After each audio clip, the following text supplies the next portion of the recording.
But first, here at 5 o'clock, multiple school districts will not be returning to the classroom tomorrow due to widespread illness. It's our top story. Thanks for joining us. I'm Shay McAllister. We told you about almost 2,000 people out in Oldham County yesterday alone. That included teachers, students, and even bus drivers. Now, Bullitt County Public Schools reporting, just announcing, in fact, that they're going to be closed the rest of this week. There's going to be no NTI instruction from computers from home because many staff and students are just too sick to even participate from home. Janitorial staff will be deep cleaning and sanitizing all the school buildings in Bullitt County. Take a look at the map you were seeing right now. We've marked the schools that are out. That includes Bullitt, and you're seeing also the schools that are now moving to NTI. LaRue, Spencer, Taylor, Trimble, Marion, and Washington counties in Kentucky are all on NTI day starting tomorrow, citing serious illnesses moving through their buildings. As of right now, JCPS is still open and operating normally, but flu cases are on the rise for our local school system as well. The manager of the district health told us that 181 reported cases of the flu last week, which is nearly 7 times the number of cases from the week before. Shelby County, a late ad here just in the last few minutes. Shelby County announced they are going NTI tomorrow and the next day. Norton Healthcare infectious disease expert Dr. Ruth Carrico will be sitting down with us live to discuss the rise in flu cases all across Kentucky. Anna, you can see that interview at 5:30. She'll be talking about the uptick and the steps you can take to protect yourself and your family. We'll continue to engage the Office of the Inspector General in good faith with the expectation that accountability works both ways. That facts, not narratives, are the substance that builds trust. And now our other top story at 5 o'clock. LMPD Chief Paul Humphrey heavily criticized a report released by Louisville's Inspector General this afternoon. It investigated the police work put into the arrest of Omari Cryer, a 25-year-old man accused of domestic violence. U.S. Marshals shot and killed him while executing Cryer's arrest warrant alongside LMPD. Investigators at the Inspector General's office found what they called inconsistencies in the information used on that warrant. Our Ian Hardwick covered that news conference today. He's joining us now after meeting with both the chief and the Inspector General to get reaction. And Ian, what were the claims in the report, and how did the chief respond? Why is he so upset about what was said? He's so upset because he sees this as kind of an attack on the department's reputation. That report claimed a detective said the victim went unconscious, and that was all on interview on body camera. That victim said she passed out, but later in that same interview said she did not feel like anything was going dark. Now let's take a look at that arrest citation. Here it says the victim reported she could not breathe and began to lose consciousness. So it never actually said the victim lost consciousness. Also, the assault in the 4th degree charge on the arrest warrant said minor out to the side. That was for minor injuries, but that report framed it as assault charges against a child victim, which there was no evidence of. Cryer was in fact not charged with assault of a minor. He was charged with assault fourth for his physical strikes to the victim here. We didn't know that that would be a need for clarification at that time.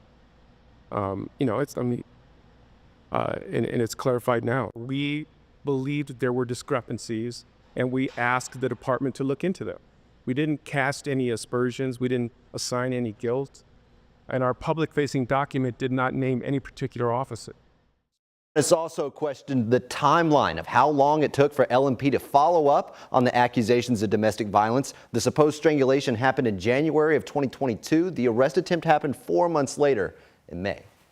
This is really an extraordinary effort by the police department to clear the record. The chief holding this news conference, spending more than an hour almost forensically going through what was said, what wasn't said. Yeah, line by line, he was going through it. There were some other points that the Inspector General made that the chief obviously pushed back on. Another was that they never announced their intent to arrest Cryer, but the way the chief puts it, the officers got out of their cars and Cryer immediately took off, and they said because he had a gun that they were in a dangerous situation, so there would have been no chance for them to announce something like that. All right, Ian, thank you very much. Our coverage on this story continuing tonight at 6. Well, it has frustrated so many in Louisville. We're talking about street takeovers, car burnouts, and intersections late at night all across the community. Now, an effort to destroy the cars of the convicted drivers is seeing some initial support. getting underway at the Kentucky Capitol today. Tonight, lawmakers there telling us they are open to giving Louisville Metro Police more weapons to address this issue. Isaiah Kim Martinez and senior photojournalist Alyssa Newton are in Frankfort, seeing if the car-crushing bill has a shot. Well, we learned today there is bipartisan support for an effort to give Metro Police more tools to address street racing and street takeovers. We've got to put a stop to racing. It's just dangerous to normal citizens. You know, it's common sense, guys. I mean, we can't allow this to happen.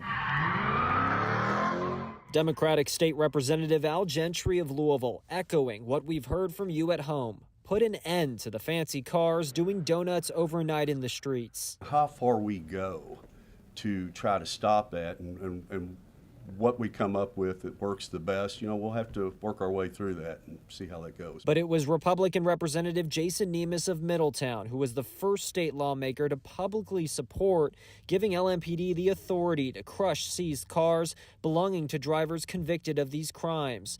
He joins Louisville Police Chief Paul Humphrey and Mayor Craig Greenberg in this effort. I know car crushing gets a lot of attention in Louisville. They're sick of the street racing. They want to see some of these cars off the street. Is there any political appetite to consider a bill like that? There would be a political appetite, but as we talk about differences in education, there's differences in the way you have law enforcement and the things that go on that law enforcement need to be done. I asked Kentucky Senate President Robert Stivers, a Republican who has enormous power to get legislation passed, if this bill has a chance. If this is one of the tools that the LMPD needs to stop that, to one, protect some of the people who are participants, but also the innocent bystanders or people who want to come downtown who are afraid of this, we should probably afford them the opportunity to make their case. Nemes telling WHAS11 the bill will be introduced this week, passing the baton off to Democrat Beverly Chester Burton of Shively to file it. Isaiah Kim Martinez, WHAS11 on your side. Our coverage from Frankfort continues ahead at 6. You've been hearing the news today that President Donald Trump is now going to be moving to dismantle the U.S. Department of Education. So we're asking Kentucky Senate President Republican Robert Stivers about that and the continuing effort by Kentucky lawmakers to make big changes at JCPS. You'll hear what he had to say about that also coming up at 6. And I think you have proven yourself over the time you have been in front of this court that you are able to follow the rules and regulations imposed upon you, as well as coming to court, as well as getting help and treatment for yourself. So that's why I'm comfortable probating you for the period of 5 years.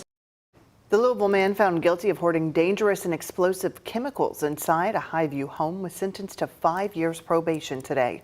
In October of 2023, the state, along with the EPA, tore down Mark Hibble's home. It was filled with chemicals, and they tore it down piece by piece. Hibble pleaded guilty last September to criminal trespassing and wanton endangerment using an Alford plea. That means he maintained his innocence while acknowledging it was unlikely he would win at trial. Our concern is with the public safety first and foremost in this community and holding people accountable for their actions, but also doing right individually and seeking true justice, and I think that we accomplished that today. Hibble is also required to have no contact with his former address, and he can't be around or own any chemical materials. We're finally nearing the end of Shermageddon. Yes, folks, final inspections on the Sherman-Minton Bridge connecting Louisville to New Albany are underway. The renewal team rescheduled this inspection from last month due to the extreme weather that was in Kentucky at the time. Plan for single-lane closures on the east and westbound lanes of I-64 from 8 to 5 tomorrow through Friday, depending on our weather. All ramps for the Sherman-Minton will remain open. Moments after being hit with tariffs, China has retaliated against the United States by imposing its own tariffs on American goods. That includes things like coal, liquefied natural gas, crude oil, agriculture, machinery, and pickup trucks. China is also restricting the export of critical minerals used to produce high-tech products. The tariffs are set to go into effect next Monday. President Donald Trump says he hopes to speak with the Chinese leader in the coming days. All new here at 5, ABC News now reporting that the Trump administration is taking steps to shut down the U.S. Department of Education. It would send education policy right back to the states. It comes as some of Donald Trump's most controversial cabinet nominees are now one step closer to confirmation. ABC's Perry Russum is bringing us the latest details from Washington. Today, the Trump administration taking steps to dismantle the Department of Education. Sources tell ABC News President Trump is expected to call for the Education Secretary to submit a proposal for dismantling the department and for Congress to pass legislation to shut it down. Trump has promised to send education policy back to the states. We spend more per pupil than any other country in the world, and we're ranked at the bottom of the list. We're ranked very badly. And what I want to do is let the states run schools. It comes as Democratic lawmakers push back on the power of Elon Musk, now a special government employee. There's going to be a contest here about who's really in charge. Musk's Department of Government Efficiency appears poised to call for the elimination of the U.S. Agency for International Development. The agency is responsible for allocating tens of billions of dollars in foreign aid. Musk has called the agency criminal.